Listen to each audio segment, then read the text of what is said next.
souveraineté. Il y a eu un effort de bonne gouvernance qui a été fait. Je dois dire ici que nous sommes sur ce plateau avec un ancien ministre des Finances. Demandez-lui comment se fait-il qu'il a pu faire des élections sans apport extérieur. Demandez-lui comment il a pu faire des élections alors que les bailleurs de fonds avaient coupé avec toute la Côte d'Ivoire, qu'on n'avait eu aucun financement extérieur. Mais c'est possible si les Ivoiriens veulent travailler avec un minimum de rigueur. Mais enfin, cette rigueur, et c'est pas juste. Messieurs, je crois qu'il y a une espèce de mensonge sur le budget de souveraineté. Alors ça devient un peu la trouvaille. Tout le monde parle du... Quelles sont les composantes? Vous avez dit... Qu'est-ce que... Tel qu'on en parle, monsieur Fofana... Oui, nous allons laisser Monsieur William Atebi, lorsqu'on nous parle du budget de souveraineté... va terminer, Madame Kaba. C'est comme si... Je suis désolé, quand quelqu'un dit pas... Monsieur William Atebi, oui.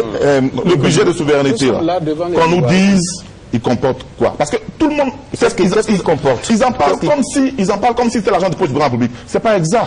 Mais expliquez-nous ce que vous savez. Au budget de souveraineté. Il va nous définir. Vous poser une question? J'ai pas entendu.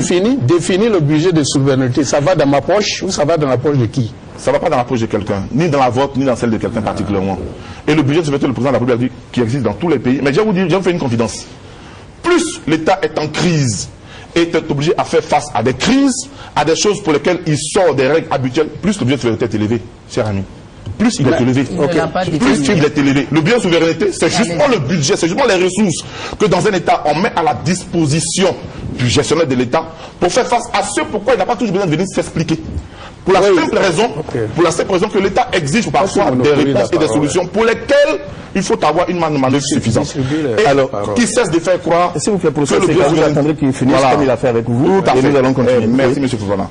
Je veux que des grands économistes de ce pays, de grandes personnes qui savent la vérité, cessent de faire comme si bien souveraineté, les 46 milliards là, c'était l'argent de poche du président de la République. C'est pas exact. Très bien. Cela, vous l'avez déjà dit. Madame Kaba. Oui, je pense que le budget de souveraineté, c'est bien de l'argent de poche. Et il y a plus grave. Souvent, lorsque les gens rappellent le montant du budget de souveraineté, on laisse douter, on laisse planer un flou quant au fait que les salaires des gens qui travaillent à la fonction publique, à la présidence sont inclus ou pas. C'est à peu près 10 milliards. Dans les 76 milliards, ils ne sont pas compris. Ça veut dire que c'est à peu près 90 milliards pour faire fonctionner la présidence de la République et 80 milliards d'argent de poche pour le chef de l'État. Lui-même a considéré que c'était inacceptable quand il était dans l'opposition. Il a considéré que c'était inacceptable. Et il y a pire, c'est que pendant longtemps, sur ces 8 dernières années, notre budget n'est pas voté. Il est souvent pris par ordonnance. Ça veut dire que le peuple, les représentants du peuple ne se prononcent même pas sur ce montant. C'est imputable. Oui, Madame Kaba. Ce que je dis, c'est que les représentants du peuple ne se prononcent même pas sur ce budget de souveraineté. Il est imposé au peuple de Côte d'Ivoire depuis plusieurs années. C'est ce que je voulais dire. Je voulais revenir aussi... C'est-à-dire que nos amis d'en face reviennent toujours sur le problème de la crise, de la guerre. Mais attends, allez-y, professeur. Attends. Gbagbo a eu au moins presque 3 ans. Il a gouverné sans guerre. Il a gouverné de 2001, 2002 et machin, sans guerre. C'est pas exact. Ça fait même pas 24 mois. Comptons ensemble. 2 ans. Il a gouverné 2 ans. Laisse-moi parler. Il a gouverné. Il a gouverné 2 ans. 2 ans dans un mandat de 5 ans, c'est déjà beaucoup. Mais là, on constate que les indicateurs ne se sont pas améliorés non plus. Et quand il est venu au pouvoir, il est passé de 15% qui était le budget de 15 milliards qui était le budget de Bédié, il a automatiquement augmenté avant la guerre. On est passé rapidement tout de suite à 22 milliards. Lui qui dans l'opposition disait que 15 milliards c'était trop, il se contenterait de 5. On a eu 22 milliards la première. Le budget de souveraineté aujourd'hui où nous sommes en train de parler, on aurait pu l'évaluer à combien à peu près? Gbagbo avait dit, lui, qu'il avait besoin que de 5 milliards. Vous l'évaluez à combien à peu près?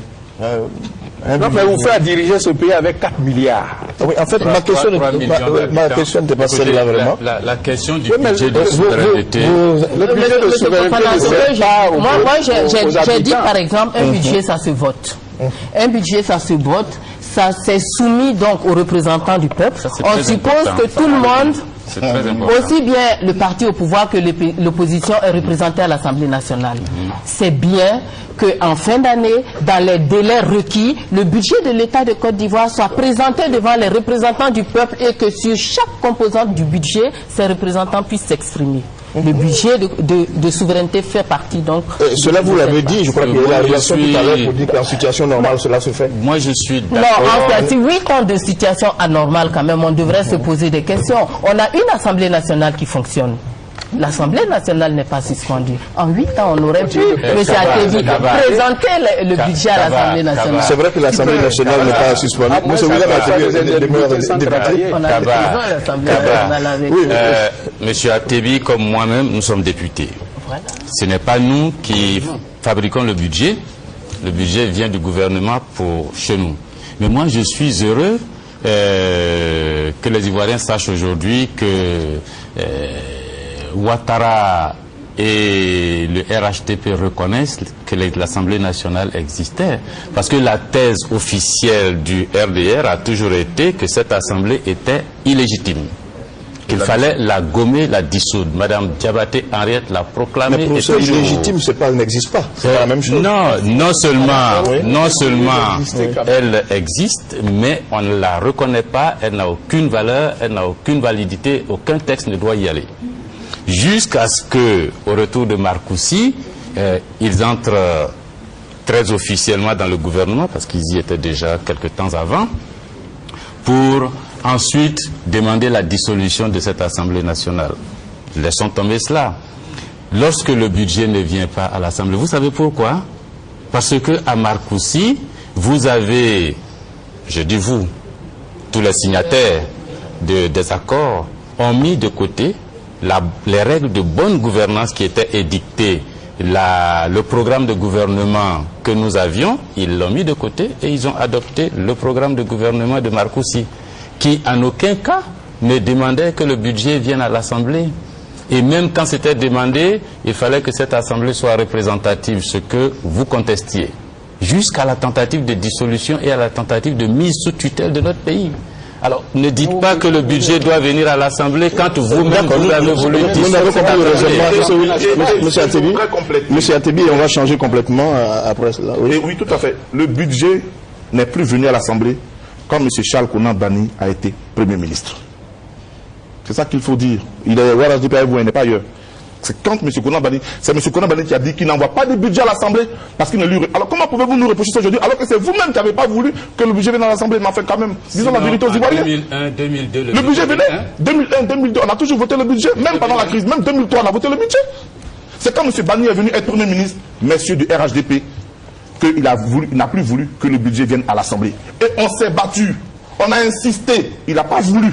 Il a dit qu'il ne reconnaissait aucune compétence, aucune légitimité. Parce que c'est vrai que c'est différent la légitimité. Mais la légitimité là, il n'y a pas de test. Hein. Vous me laissez finir s'il vous plaît. C'est la représentation qu'on s'est faite de l'ordre social et juridique à un moment donné de la société. Et donc, M. Banny n'a pas voulu. Et du coup, c'est resté dans les normes. Depuis, M. Banny n'a pas voulu. Les députés du PDCI ont été heureux que les députés RHDP, parce que le RDR des députés à l'Assemblée, ont été heureux que le budget ne vienne pas. C'est beaucoup plus tard, vers la fin, que tout le monde s'est retrouvé pour dire « Ah non, c'est un peu trop grave, il faut que le budget vienne ». Nous nous sommes battus dans cette Assemblée pour que le budget vienne. C'est vous qui êtes les responsables du fait que... Madame Kaba, oui, Madame Kaba. Je voudrais dire qu'il faut faire attention. Il y a longtemps que M. Banny n'est plus Premier ministre. Première chose. Et puis deuxième chose, il faut voir la nature de notre régime. M. Banny est Premier ministre. Mais quelle est la responsabilité de M. Banny dans la présentation? Ça, M. Koulibaly peut répondre. Je pense que M. Banny est parti.